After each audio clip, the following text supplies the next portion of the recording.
السلام علیکم۔ آج جمعرات ہے، دسمبر کی 9 تاریخ۔ پاکستان میں اس وقت شام کے 7، بھارت میں 7:30، اور یہاں ہمارے اسٹوڈیوز کی گھڑیوں میں صبح کے 9 بج رہے ہیں۔ وائس آف امریکہ واشنگٹن کی اردو سروس سے میں ہوں خالد حمید، خبروں کے بلٹن کے ساتھ۔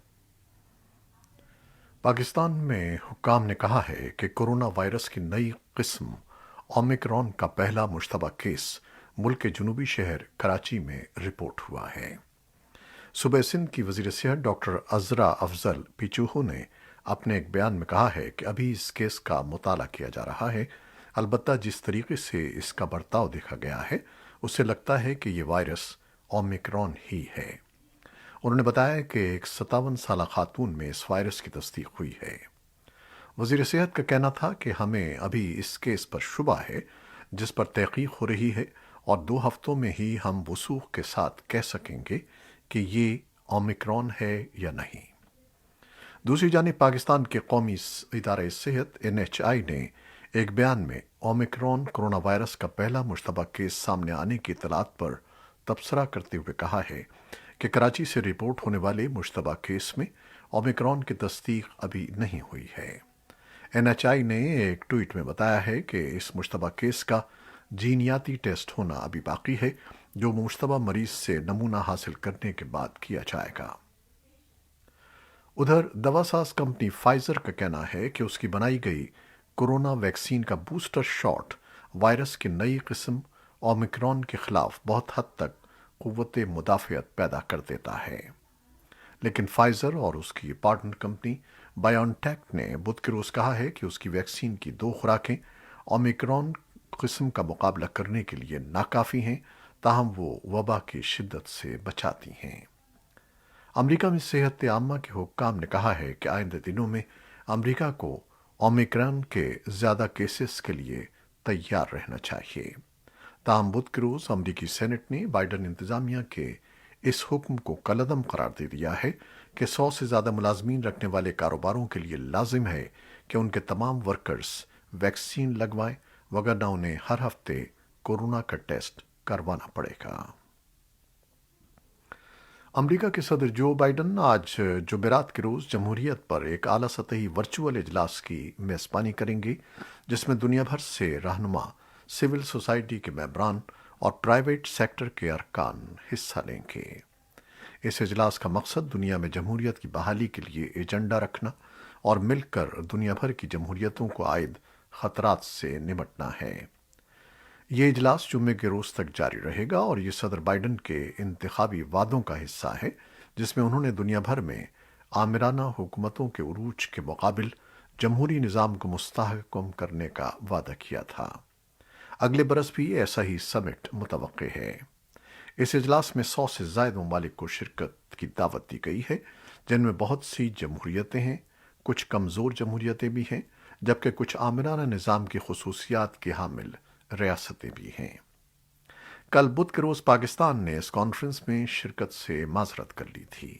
وائٹ ہاؤس نے پاکستان کی جانب سے اس ورچوئل کانفرنس میں شرکت سے معذرت پر اپنے رد عمل میں کہا ہے کہ ہم کانفرنس میں شرکت کرنے یا نہ کرنے والے ملکوں سے جمہوریت کو مضبوط کرنے، انسانی حقوق کے احترام کو فروغ دینے اور بدعنوانی کے خاتمے پر بات چیت جاری رکھیں گے، چاہے وہ کانفرنس کے فریم ورک کے اندر ہو یا باہر۔ وائس آف امریکہ کی نمائندہ پیٹسی ودا کسوارہ کے مطابق پاکستان کے کانفرنس میں شرکت سے معذرت پر رد عمل دیتے ہوئے وائٹ ہاؤس کے ایک سینئر عہدیدار نے یہ بیان دیا ہے۔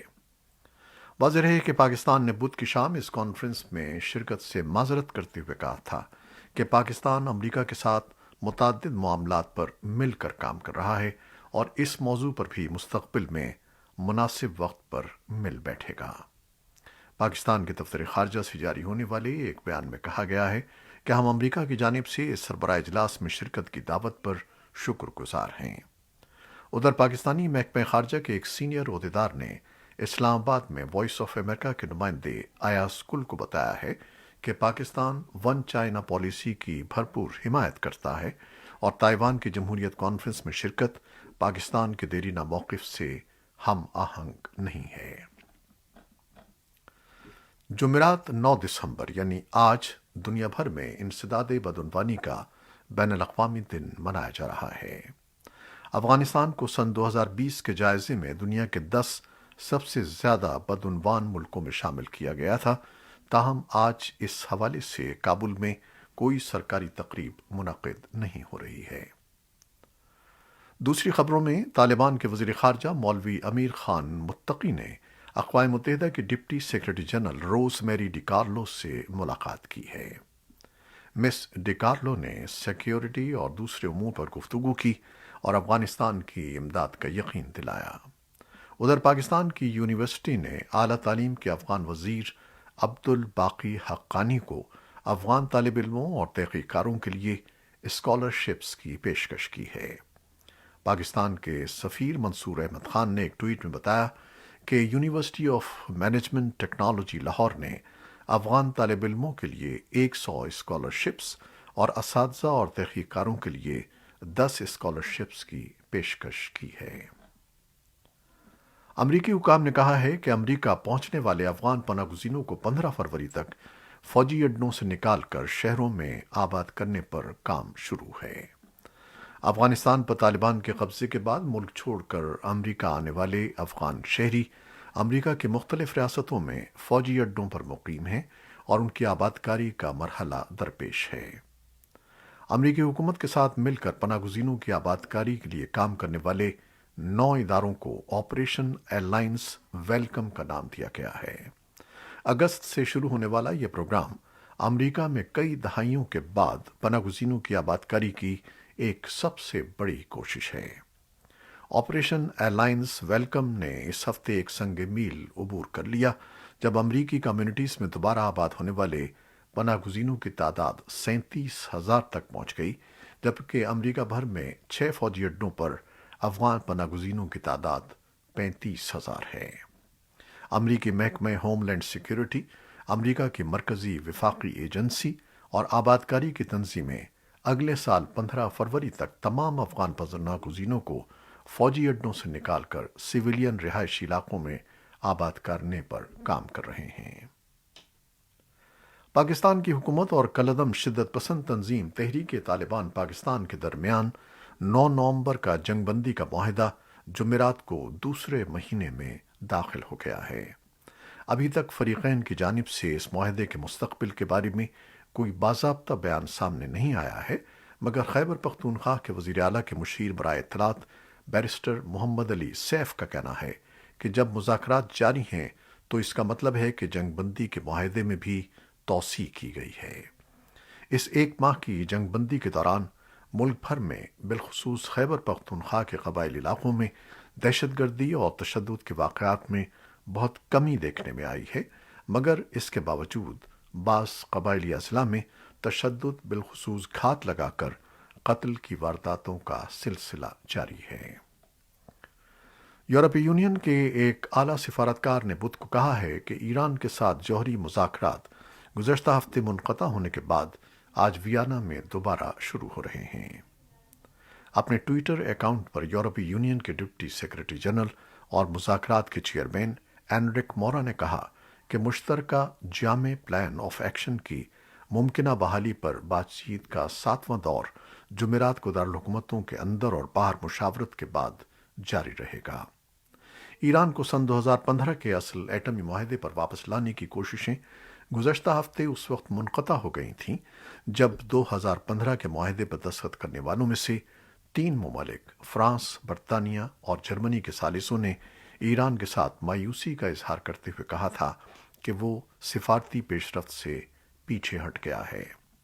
جے سی پی او اے کے تحت ایران نے وعدہ کیا تھا کہ وہ جوہری سرگرمیوں کو روکے گا جنہیں بین الاقوامی پابندیوں سے نجات کے بدلے ہتھیار بنایا جا سکتا ہے۔ تہران جوہری ہتھیاروں کے حصول کی کوششوں کی تردید کرتا ہے۔ صدر جو بائیڈن کہہ چکے ہیں کہ امریکہ معاہدے میں واپس آنے کے لیے تیار ہے۔ ویانا میں امریکی سفارتکار بالواسطہ طور پر مذاکرات میں شامل رہے ہیں اور انہیں دیگر طاقتوں کی جانب سے بریفنگ دی جا رہی ہے۔ صدر بائیڈن آج جمعرات کے روز یوکرین کے صدر ولادیمیر زیلنسکی سے فون پر بات کر رہے ہیں۔ وائٹ ہاؤس کا کہنا ہے کہ صدر بائیڈن اس کے بعد بخارسٹ 9 گروپ کے لیڈروں کو، جو نیٹو کے مشرقی دھڑے پر مشتمل ہے اور جس میں 9 ممالک شامل ہیں، منگل کو روسی صدر ولادیمیر پوٹن سے اپنی میٹنگ کی تفصیلات سے آگاہ کریں گے۔ اس سے پہلے بدھ کے روز صدر بائیڈن نے کہا تھا کہ وہ یوکرین پر روس کے کسی ممکنہ حملے کا جواب دینے کے لیے امریکی فوجیوں کی تعیناتی کا حکم نہیں دیں گے۔ صدر جو بائیڈن نے بدھ کو ایک صدارتی حکم نامے پر دستخط کیے ہیں جس سے اگلی ایک دہائی میں کاربن کے اخراج کو 65% کم کرنے اور وفاق کی جانب سے استعمال ہونے والی تمام گاڑیوں کو الیکٹرک بنانے کے لیے مزید فنڈ دیے جائیں گے۔ اس حکم نامے کے تحت وفاقی حکومت کے آپریشنز کے دوران کاربن کے اخراج کو کم کیا جا سکتا ہے۔ یہ بائیڈن انتظامیہ کی جانب سے موسمیاتی تبدیلی کو روکنے کے لیے کیا گیا اقدام ہے۔ اقوام متحدہ کی سلامتی کونسل نے بدھ کو میانمار کی معزول رہنما آنگ سان سوچی اور سابق صدر ون مائنٹ اور دیگر کو اقتدار سے ہٹانے، قید کرنے اور رواں ہفتے کے دوران انہیں سزا سنائے جانے پر سخت تشویش کا اظہار کیا ہے۔ میانمار کی ایک عدالت نے پیر کے روز آنگ سان سوچی پر اختلاف رائے پر اکسانے اور کووڈ 19 کے ضابطوں کی خلاف ورزی کے الزامات درست قرار دیتے ہوئے انہیں 4 سال قید کی سزا سنائی ہے، جس کے چند ہی گھنٹوں کے بعد فوج نے ان کی سزا میں 2 سال کمی کا اعلان کر دیا تھا۔ انہیں 1 فروری کو فوجی بغاوت کے دوران گرفتار کیا گیا تھا۔ سلامتی کونسل نے میانمار میں جمہوری اداروں اور جمہوری عمل کی حمایت جاری رکھنے کا اعادہ کیا اور حکمراں فریق کو ہدایت کی کہ وہ تشدد کی راہ سے گریز کریں۔ چین میں سن 2022 کے سرمائی اولمپکس کا سفارتی بائیکاٹ کرنے والے ملکوں میں کینیڈا بھی شامل ہو گیا ہے۔ اس سے پہلے برطانیہ نے اعلان کیا تھا کہ وہ فروری کے ان اولمپکس کا بائیکاٹ کرنے والے امریکہ اور آسٹریلیا کے ساتھ شامل ہو رہا ہے۔ بدھ کے روز کینیڈا کے وزیر اعظم جسٹن ٹروڈو نے کہا ہے کہ ہمیں چینی حکومت کی جانب سے انسانی حقوق کی بار بار خلاف ورزیوں پر تشویش ہے اور یہی وجہ ہے کہ ہم اعلان کر رہے ہیں کہ ہم ان اولمپکس میں اپنا کوئی سفارتی نمائندہ نہیں بھیجیں گے۔ ادھر آج جمعرات کے روز چین کی وزارت خارجہ نے کہا ہے کہ آسٹریلیا، برطانیہ اور امریکہ کو اپنی غلط کارروائیوں کی قیمت چکانا پڑے گی۔ چین کی وزارت خارجہ کے ترجمان وانگ وین بن نے کہا کہ امریکہ، برطانیہ اور آسٹریلیا نے اولمپکس کے پلیٹ فارم کو سیاسی مقاصد کے لیے استعمال کیا ہے۔ یہ تھیں وہ خبریں جو فیس بک لائیو پر ہم نے آپ کے لیے پیش کیں۔ ہماری ویب سائٹ، یوٹیوب اور پوڈ کاسٹ پر یہ بلیٹن پوسٹ کر دیا جاتا ہے، جس سے آپ بعد میں بھی دیکھ سکتے ہیں یا سن سکتے ہیں۔ ہمارے اس بلیٹن کو شیئر کرنا نہ بھولیے گا۔ خالد حمید اب اجازت چاہتا ہے۔ اللہ حافظ۔